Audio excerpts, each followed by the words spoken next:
Schmachtenberg, ich bin Ingenieur, Wissenschaftler und Rektor der RWTH. Ja, habe ich so, also ich überlege das gerade. Als Schüler in Aachen groß geworden, wir hatten damals die große Verbrüderung mit Frankreich. Es war ganz selbstverständlich, dass ich ein Austauschschülerverhältnis hatte mit einem Kollegen, Eric Châtier hieß der wohnte in Lille.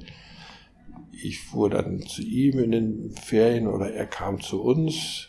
Na klar, das war ein bisschen unterschiedlich. Der Vater von Eric war Spediteur in Nordfrankreich und hatte ein Wochenendhaus an der Côte d'Azur. Das habe ich ausgesprochen von profitiert. Immer wenn ich dann in den Ferien zu denen fuhr, fuhren wir im Winter an die Côte d'Azur. Das ist schöner als in Aachen im Winter, das ist gar keine Frage.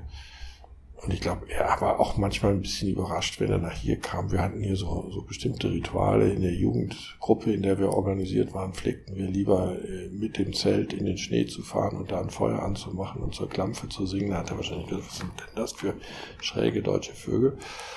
Aber irgendwie floss das ineinander. Das war unsere Jugendkultur.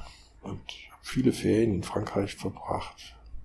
Und die größte Fremdheit, die ich sozusagen aus meiner frühen Jugendzeit erinnere, ist, wenn die Reise in die Ostregion, also Schulreise nach Tschechei, nach Prag gemacht.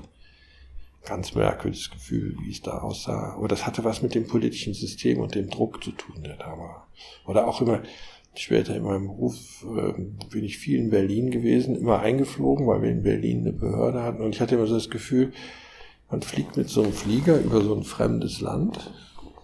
Das haben wir ja auch nicht mehr differenziert, ob das Polen oder Deutsche oder Russen waren. Das war ja für uns alles, das war sozusagen der abgeriegelte Machtbereich der Sowjetunion.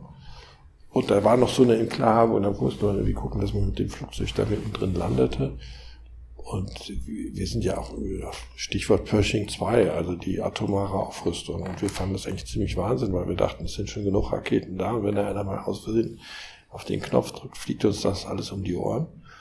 Das war so das gelebte Gefühl. Und ich hätte gesagt, da waren wir aber alle schon Westeuropäer. Und die Fremdheit kam sozusagen mit den Ostländern und die große Überwindung natürlich.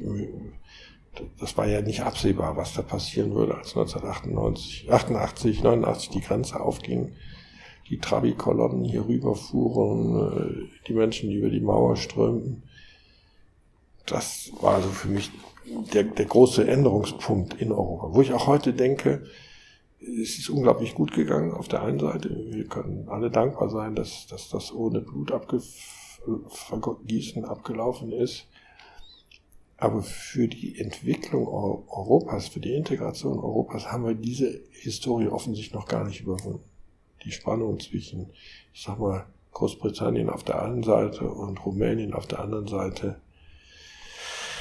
Ist der Spannungsbogen zu groß? Was haben wir da falsch gemacht? Da muss noch viel getan werden, bis das ein einig Europa ist.